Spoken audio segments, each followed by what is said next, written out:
চালু রয়েছে। আমি এতটা লেজি কি করে হয়ে গেলাম?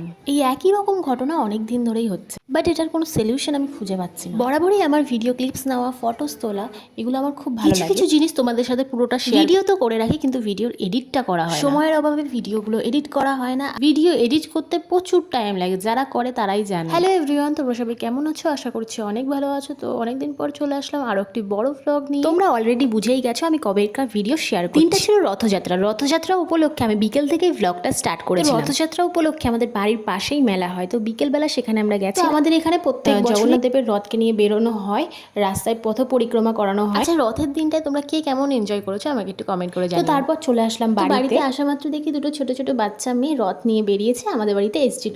তো মাম্মাম তো দেখে খুব খুশি রথটা। আর এদিকে দেখো রথ নিয়ে মাম্মাম ঘরের ভেতরে ঢুকে যাচ্ছে। আর এদিকে তো আমি পুরো রেডি মেলায় যাওয়ার জন্য। বাড়ির পাশেই মেলা, লেট করলে চলে, তাই জন্য তাড়াতাড়ি করে গুছিয়ে নিয়েছিলাম আর মাম্মামকে নিয়ে চলে গেছিলাম মেলায়। আচ্ছা, তোমাদের কার কার বাড়ির পাশে এরকম মেলা হয়েছে কমেন্ট করে জানিও কিন্তু। তো চলো এবার মেলায় যাওয়া যাক। তো আমরা তো মেলায় ঢুকে পড়েছি, আর মেলায় ঢোকা মাত্র মাম্মামের মুখে এক গাল হাসি। সেই এক্সপ্রেশনটা তোমাদেরকে জাস্ট দেখাতে পারলাম না, এত সুন্দর হাসিটা ছিল। আর এদিকে মাম্মামের কিন্তু আগে থেকেই বায়না ছিল, মাম্মা আমি কিন্তু প্লেন চড়বো, জাম্পিং চড়বো। তো তারপর মাম্মামকে প্লেন গাড়িটার মধ্যে উঠিয়ে দিলাম, আর মাম্মাম তো দেখো কি খুশি। প্লেনটা আস্তে আস্তে চলছিল, তার জন্য আবার আমাকে বলছে যে মাম্মাম একটু ঘুরিয়ে দাও না জোরে জোরে। সেটা শুনে আবার ওই দাদাটা প্লেনটাকে একটু জোরে ঘুরিয়ে দিয়েছিল। তো এদিকে তো দেখো কি খুশি প্লেন চড়ছে। প্লেন চড়তে চড়তে মামামের দেখো নজরটা আরেক দিকে, পাশেই একটা যে জাম্পিং লাফিয়ে লাফিয়ে কি খেলে তোমরা দেখতেই পাচ্ছিলে, তো সেই দিকে নজর ছিল। তো আমাকে আবার বায়না করছে যে মাম্মা ওটাই চড়বো। তো আমি ওকে বললাম লাস্টের দিন তোমরা আসবো, সেদিন মাত্র এটা চড়েছ তো পরে আবার চড়বো। তো এইদিকে মাম্মামকে বুঝিয়ে বলার পরে মাম্মাম বললো ঠিক আছে। এইদিকে দেখো মেলায় কিন্তু প্রচুর জিনিস বসেছে, তো জুতো সেল লাগিয়ে দিয়ে। আর এখানটায় ছিল গলার সুন্দর সুন্দর চোকার, আর ছিল বাচ্চাদের হেয়ার ব্যান্ড, নানা রকম ক্লিপ, এই রকম দোকান কিন্তু প্রচুর বসেছিল। আর এখানটায় ছিল নানা রকমের খেলনা, ডাক্তার সেট, তারপরে বাচ্চাদের মোবাইল, গাড়ি, হেনা তেনা ভরা। আর এদিকে দেখো ভাপা পিঠে পাটি সবটা, এটাও কিন্তু বাদ যায়। রথের মেলায় কিন্তু প্রচুর এসব দেখা যায়, নানা রকমের জিনিস। আচ্ছা, তোমরা একটু ঝটপট কমেন্ট করে ফেলো তো তোমাদের কার কার ভাপা পিঠে খেতে ভালো লাগে। আমার কিন্তু বেশ ভালোই লাগে। তারপর এইদিকে দেখো সব কাঠের সুন্দর সুন্দর জিনিসপত্র বসেছে, চুড়ি রাখার স্ট্যান্ড, হাতা খুন, ভাতের মারগালা স্ট্যান্ড, বেলনি চাটু, আর কাঠের চিরুনিও ছিল। আর এদিকে বসেছে ঘুগনি পাঁপড়। কার কার ঘুগনি পাঁপড় খেতে ভালো লাগে হাত তোলো। আর এইদিকে দেখো এখানে কিন্তু কত সুন্দর সুন্দর গোপুর ড্রেস বসেছে, এগুলো কিন্তু সব শীতের। আর এখানে ছিল খুব সুন্দর সুন্দর স্টিল, পিতলের বাসন, সব পুজোর বাসন ছিল, চন্দন কাঠ, শঙ্খ, তিলক, শিব ঠাকুরের মূর্তিও ছিল, নানা রকমের তুমি ঠাকুরের জিনিস পেয়ে যাবে A to Z মেলায় এসে। আচ্ছা, তোমাদের কার কার সাথে এরকম হয় মেলায় এসে কি নেব ভেবেই পাও না, কোনটা ছেড়ে কোনটা নেব, যেদিকে তাকাবা সেদিকেই সেটা নিতে ইচ্ছা করে। কিন্তু কি আর করা যাবে, মানিরও তো একটা ব্যাপার আছে, তাই সব কিছু নিয়ে পারা যায় না, কিছু কিছু জিনিস দেখতে হয়, আবার নেক্সট টাইম নেওয়া যায়।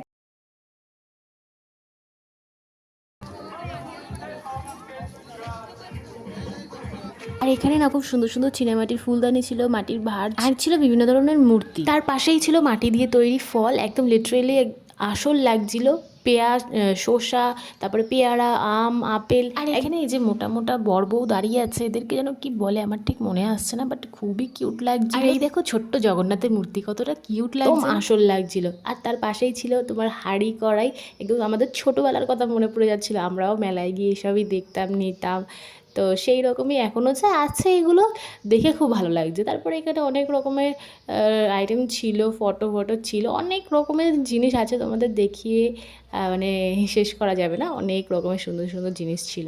আর এখানে দেখো মাম্মাম এই মেলায় এসে ফার্স্ট লস্যি খেলো, অনেকবারই অনেক জায়গায় লস্যি খাওয়ার জন্য বলেছি, বাট খায়নি, কিন্তু এখানে এসে ফার্স্ট লস্যি খেয়েছে। আর লস্যিটা না ভীষণ ঠান্ডা ছিল, তাই ও হাতে ধরতে পারছিল। তারপর লস্যিটা আমি ওকে খাইয়ে দিয়েছিলাম, ও সবটা খেতে পারেনি। তারপর চলে গেছিলাম ওদিকটাতে। এই দেখো আমাদের জগন্নাথের রথ কতটা সুন্দর করে সাজিয়েছে। আর এই দেখো মেলার কি অবস্থা, তখন বাজে 10টা 10:30, তখনও মেলায় কতটা পরিমাণে। তোমাদের তো বলেইছি যে দুদিন মেলা হয় এখানে, তার জন্য প্রচুর পরিমাণে ভিড় হয়। ফার্স্টের দিনই বেশিরভাগ লোক আসার চেষ্টা করে, এতটা পরিমাণে ভিড় হয়েছে যে পা রাখার জায়গা পাচ্ছি না। মামাম তো হাঁটতে পারছে না, লিটারেলি ও কান্না করছে। আর এত ভিড়ের মধ্যে হয়েছে আরেক কাণ্ড, মামামকে যতবার বলছি যে চলো বাড়িতে চলো, ও বলছে না আমি যাব না, লিটারেলি কান্না করছে। বাট তাও ভালো লাগছে মেলায়, মানে মেলায় তাও থাকবে এরকম অবস্থা। আচ্ছা, ভয়েসটাতে যদি কোনো প্রবলেম হয়ে থাকে প্লিজ একটু মানিয়ে নিও। তো তারপর কিছুক্ষণ ঘুরে টুরে বাড়ি চলে আসলাম।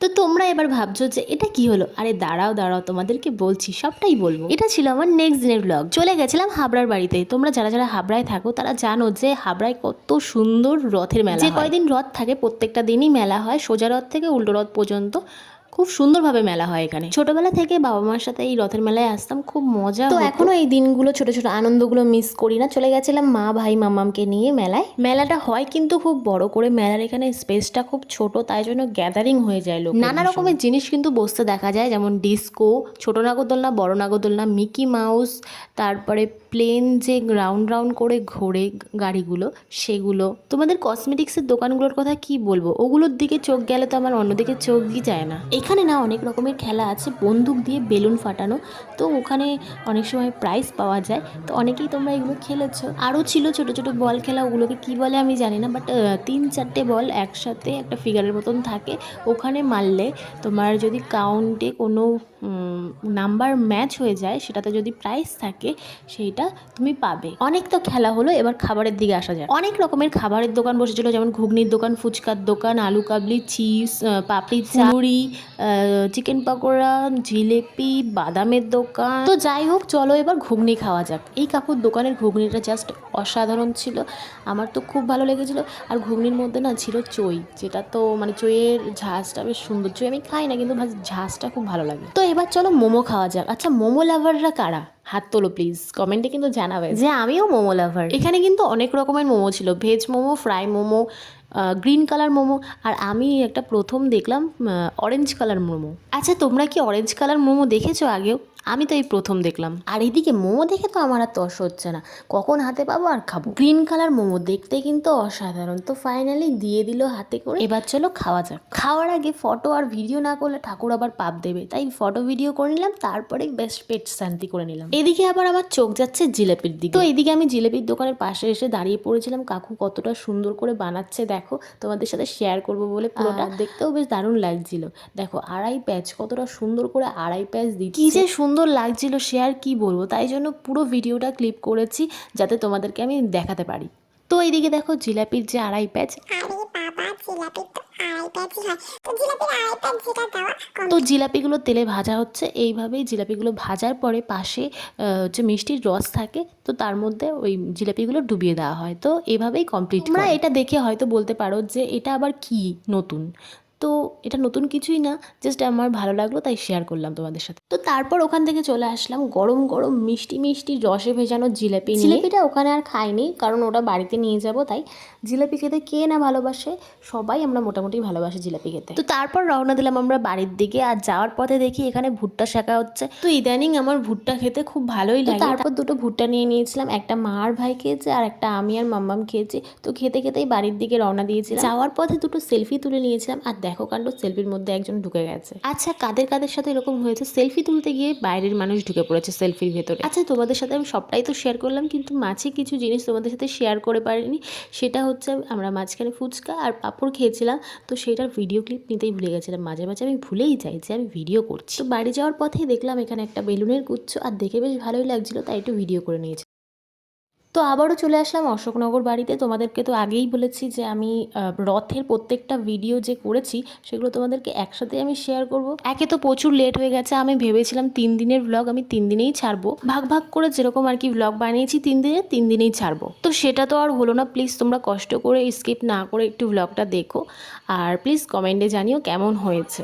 কষ্ট করে যে আমি এডিটটা করলাম তাহলে আমার একটু সার্থক হবে। প্লিজ তোমরা জানিও কেমন হয়েছে ভ্লগ। তো এটা ছিল অশোকনগর লাস্ট দিনের মেলা। তো মেলায় তো ভেবেছিলাম আসবো না, কারণ 2 দিন তো ঘোরা হয়েছিল। মামা এত কান্নাকাটি করছিল যে বাধ্য হলাম আসতে। তো ভাবলাম চলো যাওয়া যাক, বছরে তো একবারই আসে, আবার একটা বছর পর। তো মেলায় এসেই প্লেন চড়বে করে বায়না আগের থেকেই বলে রেখেছে যে আবারও আমি প্লেন চড়বো। তো আগে থেকেই আমাকে বলে রেখেছে আজকে আমি কিছু নেবো না, প্লেন চড়বো আর জাম্পিংয়ে উঠবো। তো এদিকে প্লেন চড়া কমপ্লিট হয়ে গেছিলো মতন, জাম্পিংয়েও উঠে পড়েছিল। আমি যে ঠিক আছে চলো জাম্পিংয়ে করাই যাক, কারণ আগের দিনেই আমি বলে রেখেছিলাম হ্যাঁ। আর সত্যি কথা বলতে এই জাম্পিং আমার অতটাও ভালো লাগে না, কারণ একজন আরেকজনের গায়ের ওপর গিয়ে পড়ে, কোথায় না কোথায় লেগে যায়।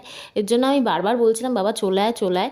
তো ও তো খুবই মজা পাচ্ছিল, বাইরে দাঁড়িয়ে আমার ভয় লাগছে। কি যে মজা পায় ওরা ভগবানই জানে। একজন আরেকজনের গায়ের ওপর পড়ছিল, আমার তো ভালোই লাগছিল না। আমি বারবার বলছি যে আয় আয় চলে আয়, আর লাগবে না। কে কার কথা শুনে, ও তো ওর মতন খেলেই যাচ্ছে। আর দেখতে না দেখতে সেই একই অবস্থা, গায়ের ওপর হুড়মুড়িয়ে একদম সব একসাথে পড়েছিল।